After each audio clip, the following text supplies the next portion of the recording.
Operation सिंदूर के बाद प्रधानमंत्री का पहला विदेश दौरा फिक्स हो गया है।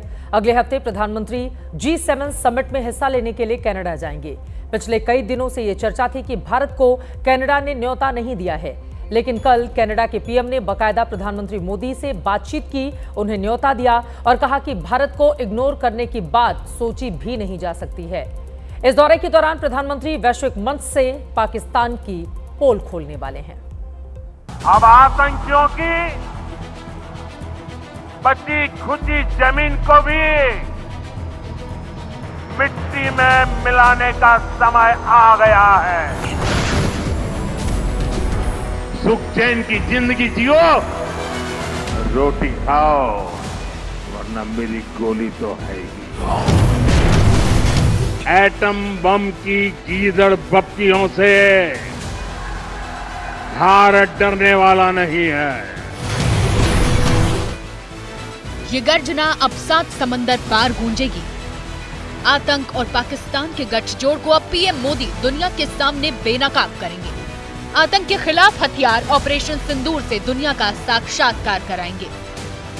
कनाडा के कनानस्कीस में 15 से 17 जून तक G7 समिट होने जा रहा है। इस समिट में भारत को भी आमंत्रित किया गया है। पीएम मोदी ने कल ही इसकी जानकारी देते हुए सोशल मीडिया पर पोस्ट किया।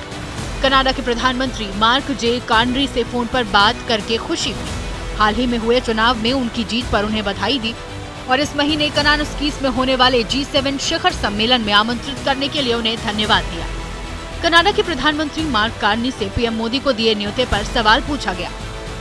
Are you inviting him to the G7, and what message does this send about your seriousness or lack of it when it comes to stopping foreign interference? There are certain countries that should be at the table for those discussions. India, the 5th largest economy in the world, effectively the most populous country in the world.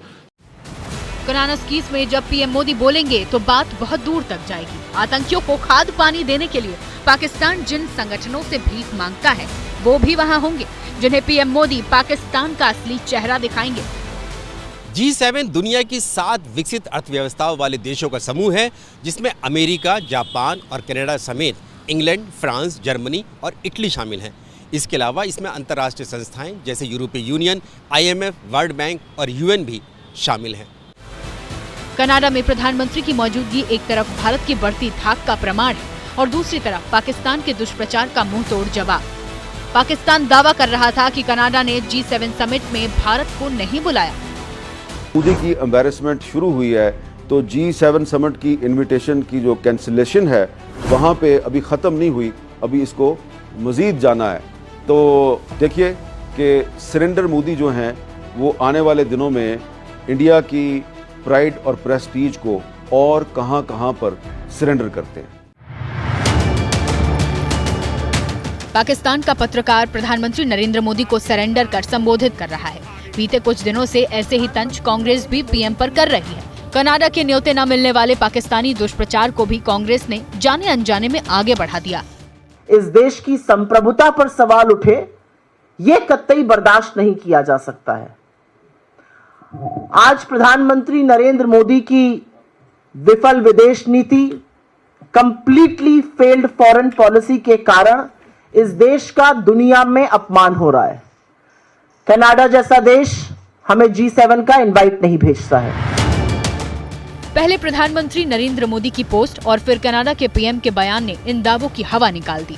Pakistan ने G7 में भारत की no entry की फर्जी script कैसे लिखी, अब वो समझिए। भारत और कनाडा के संबंधों में उस वक्त खटास आ गई थी जब वर्ष 2023 में कनाडा के तत्कालीन प्रधानमंत्री जस्टिन ट्रूडो ने खालिस्तानी आतंकी हरदीप सिंह निज्जर की हत्या के आरोप में भारत पर बेबुनियाद आरोप लगा दिए थे। भारत ने उसी वक्त इन आरोपों को राजनीति से प्रेरित बताते हुए एक सिरे से खारिज कर दिया था। तब ट्रूडो ने जांच के आदेश भी दिए थे। इस जांच में अब तक कुछ निकलकर सामने नहीं आया, लेकिन भारत और कनाडा के रिश्ते जरूर खराब हो गए। भारत से रिश्ते खराब कर ट्रूडो ने सत्ता गंवाई, उन्हें अपने पद से इस्तीफा भी देना पड़ा। कनाडा में नए प्रधानमंत्री मार्क कार्नी कमान संभाल चुके हैं। वो पहले ही भारत के साथ रिश्ते सुधारने की पहल कर चुके हैं। G7 जिसकी पहली कड़ी है, इसी मंच से अब पीएम मोदी पाकिस्तान को भी बेनकाब करेंगे।